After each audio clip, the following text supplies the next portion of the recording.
Hello students, welcome back to my channel Bansal biology. आज के video में हम हर एक चीज CSIR UGC नेट से रिलेटेड देखने वाले हैं। So let's get started with the lecture guys. सबसे पहले अगर हम यहाँ पर देखें CSIR UGC नेट क्यों कंडक्ट किया जाता है, तो CSIR UGC नेट जो है वो बेसिकली कंडक्ट किया जाता है दो चीजों के लिए।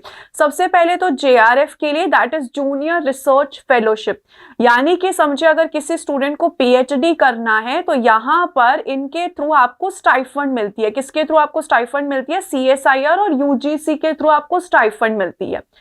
अब कुछ बच्चों की जो रैंक होती है वो CSIR के अंडर आती है और कुछ स्टूडेंट्स की रैंक UGC के अंडर आती है, तो उसमें कुछ फर्क नहीं पड़ता। इसका सिर्फ इतना सा मतलब होता है कि कुछ स्टूडेंट्स को CSIR से यहाँ पर फंडिंग मिलने वाली है और कुछ स्टूडेंट को UGC से फंडिंग मिलने वाली है।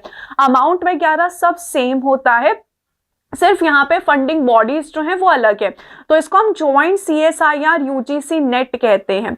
इसके अलावा लेक्चररशिप के लिए यहाँ पर ये नेट करना होता है। लेक्चररशिप यानी कि अगर आपको समझो कहीं पे असिस्टेंट प्रोफेसर लगना है, किसी आप कॉलेजेस में जाके, यूनिवर्सिटीज में जाके अगर आप असिस्टेंट प्रोफेसर बनना चाहते हैं, लगना चाहते हैं, तो उसके लिए भी यहाँ पर सारे के सारे जो कॉलेजेस यूनिवर्सिटीज होते हैं वो मिनिमम एलिजिबिलिटी में रखते हैं MSc प्लस नेट। तो आपके पास नेट तो होना ही चाहिए अगर आपको असिस्टेंट प्रोफेसर बनना है तो, और उसी के साथ साथ आपके पास यहाँ पर क्या होनी चाहिए? JRF होना चाहिए अगर आपको PhD करनी है तो।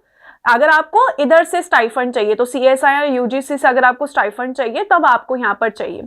ऐसा नहीं है कि सिर्फ यही एग्जाम स्टाइफंड प्रोवाइड करते हैं, और भी एग्जाम्स हैं जो स्टाइफंड प्रोवाइड करते हैं PhD के लिए। सो इस तरीके से यहाँ पर basically CSIR UGC net conduct किया जाता है। अब दो होते हैं यहाँ पर, एक होता है CSIR UGC नेट और दूसरा होता है UGC नेट। बहुत सारे स्टूडेंट्स इसमें भी कंफ्यूज रहते हैं। तो देखिए जो UGC नेट होता है ना वो बेसिकली आर्ट्स कॉमर्स वाले सब्जेक्ट्स के लिए होता है, और वहीं जो CSIR होता है वो बेसिकली साइंस के सब्जेक्ट्स के लिए होता है। तो ये डिफरेंस होता है इन दोनों में। तो हम अगर आप साइंस के स्टूडेंट हो तो आपको बेसिकली CSIR UGC नेट को टारगेट करना है। जैसे कि आप देख सकते हैं कौन कौन से सब्जेक्ट है। केमिकल साइंस होता है, earth science, ocean science, life science, mathematical science और फिजिकल साइंस।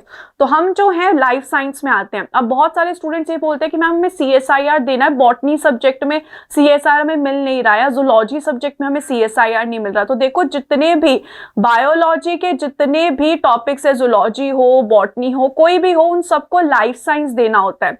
तो सिर्फ CSIR लाइफ साइंस है, बाकी ऐसा कोई अलग से नहीं होता है। जैसे कि मैंने अभी आपको बताया कि यहाँ पर जो अबाउट है जॉइंट CSIR UGC फेलोशिप के बारे में, तो इसमें JRF आपको दिया जाता है। इसमें किन स्टूडेंट्स को दिया जाता है JRF, यानी कि जूनियर रिसर्च फेलोशिप किन स्टूडेंट्स को दी जाएगी? उन कैंडिडेट्स को दी जाएगी जिनके पास BS 4 ईयर की हो, यानी कि बैचलर ऑफ साइंस 4 साल की डिग्री उनके पास हो, BE हो, बैचलर ऑफ इंजीनियरिंग, BTech हो, B फार्मा हो, MBBS हो। बहुत सारे स्टूडेंट्स बोलते हैं कि मैम हमने B फार्मा किया, क्या हम दे सकते हैं CSIR? तो आप देख सकते हैं इंटीग्रेटेड BS MS हो, यानी कि इंटीग्रेटेड करके उन्होंने किया है बैचलर्स और मास्टर्स। MSc और इक्विवेलेंट डिग्री हो, BSc ऑनर्स और इक्विवेलेंट हो, डिग्री होल्डर्स और students enrolled in MS PhD program with at least 55% for general category and EWS category, वहीं 50% for OBC, NCL, SC, ST, third gender, PWD, इन सब के लिए यहाँ पर ये चाहिए होता है। तो बेसिकली आप देख सकते हैं कि कौन कौन से स्टूडेंट्स जो हैं वो यहाँ पर CSIR JRF के लिए एलिजिबल हैं। BS जिनके 4 साल की है, BTech, BE, ये सारे एलिजिबल यहाँ पर रहने वाले हैं। बहुत साफ मेंशन है। और आपको परसेंटेज भी कितना चाहिए? 55% जनरल और EWS को, और बाकियों को यहाँ पे 50% चाहिए रहेगा। CSR का एग्जाम साल में 2 बार होता है, एक जून में होता है, एक दिसंबर में लिया जाता है। इस बार भी जून में हुआ था एग्जाम। अगर आप यहाँ पर देखोगे, अगर आप क्वालिफाई कर लोगे तो आपको यहाँ पर JRF और नेट यहाँ पर आप क्वालिफाई कर सकते हो। 2 बार होता है साल में, मैंने आपको बता ही दिया। फिर यहाँ पर क्या लिखा हुआ है, जो यहाँ पर अगर आपने लेक्चररशिप ली है, यानी कि आपने LS क्लियर किया, यहाँ पे बोला जाता है कि आपने LS क्लियर किया या नेट क्लियर किया है, तो ये जो होता है इसकी वैलिडिटी लाइफ लॉन्ग होती है। वही जो JRF है उसकी जो वैलिडिटी होती है वो 2 साल की होती है, यानी कि विद इन 2 इयर्स आपको ज्वाइन करना पड़ता है कोई लैब PhD के लिए।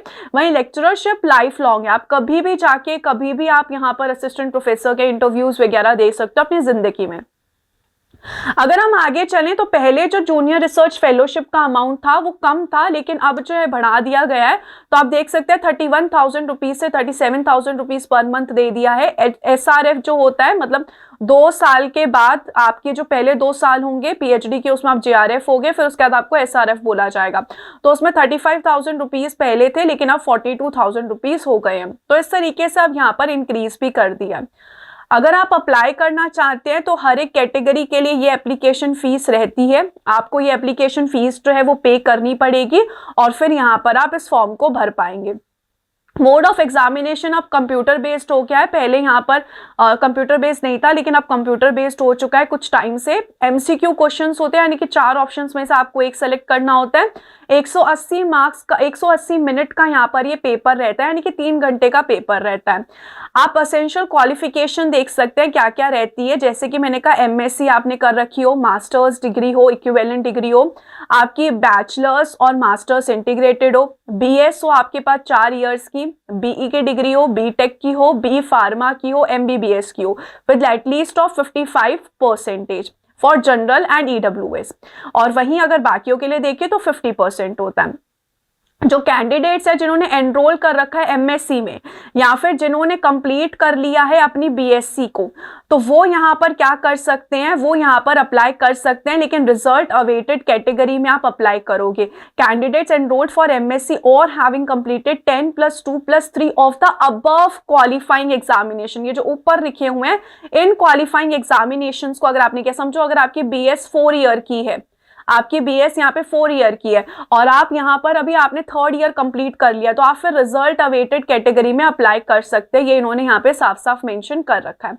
अगर हम अपर एज लिमिट देखें तो JRF के लिए एक अपर एज लिमिट है, दैट इज 28 साल होनी चाहिए। अब ये जो है ये इन्होंने इस साल के एग्जाम के लिए बोला था, अब बाकी जो है वो चेंज होती रहेगी, जो दिसंबर में होगा उसके लिए वो डिफरेंट डेट देंगे। वैसे बेसिकली 28 साल होती है JRF के लिए, और LS के लिए कोई यहाँ पर अपर लिमिट नहीं होती है। क्वेश्चन पेपर जो होगा वो 3 पार्ट में डिवाइडेड होगा। इस पेपर के बीच में आपको कोई ब्रेक नहीं मिलेगा, एक साथ आपको तीनों पेपर देने होंगे। अगर हम यहाँ पर देखें 3 सेक्शन होता है, A, B और C। A सेक्शन में 20 क्वेश्चंस होते हैं, जिनमें से आपको सिर्फ 15 करने होते हैं।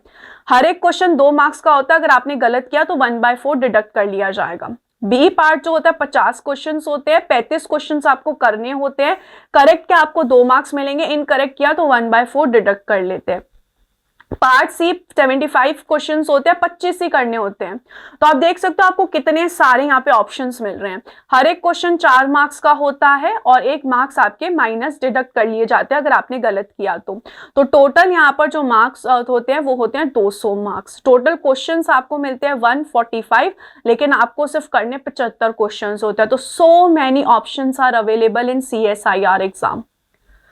जो पार्ट A होता है वो बेसिकली जनरल एप्टीट्यूड का होता है, और जो पार्ट B और पार्ट C होता है वो बेसिकली सब्जेक्ट बेस्ड होता है, जिसमें पार्ट C में scientific type of question, analytical type of questions आते हैं, और पार्ट B में इजी क्वेश्चंस होते हैं, डायरेक्ट क्वेश्चंस होते हैं।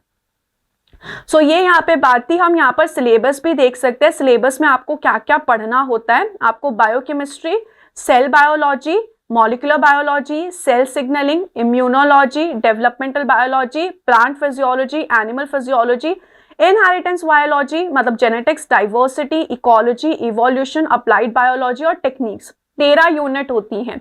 अब क्या लाइफ साइंस वाले बच्चों को 13 की 13 यूनिट करनी जरूरी है? नहीं। आपने देखा कि आपको इतने सारे ऑप्शंस मिल रहे हैं, तो अगर आप चाहें तो आप 9 यूनिट्स भी करके जा सकते हैं, 10 भी करके जा सकते हैं, 11 भी करके जा सकते हैं। चाहे तो आप 13 की 13 भी करके जा सकते हैं।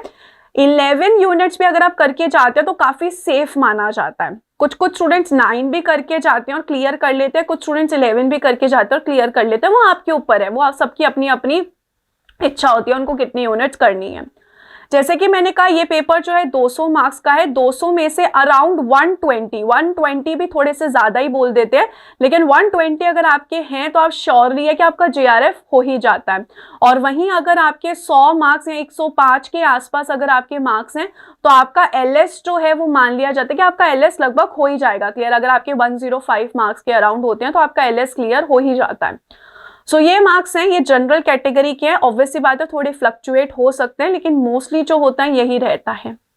तो आप देख सकते हैं कि आपको यहाँ पर इतना बड़ा पेपर है, इतने सारे आपको ऑप्शंस मिल रहे हैं, उसमें से भी आपको सिर्फ इतने से ही मार्क्स निकालने हैं।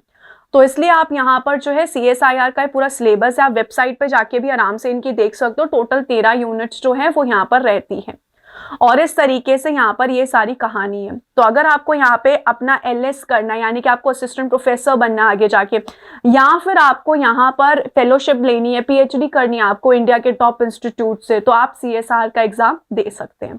सो मुझे उम्मीद है कि आपको बहुत अच्छे से समझ में आ गया होगा CSR का एग्जाम क्या है, क्यों दिया जाता है, क्या एलिजिबिलिटी रहता है, हर एक चीज आपको अच्छे से समझ में आ गया होगा। Thank you so much for watching this video. Wish you all the very best. Take care of yourself and do not forget to subscribe my channel. और अपने सभी दोस्तों के साथ ये वीडियो जरूर शेयर करना जो कि CSI की प्रिपरेशन करने का सोच रहे हैं। Thank you so much guys, bye bye, take care.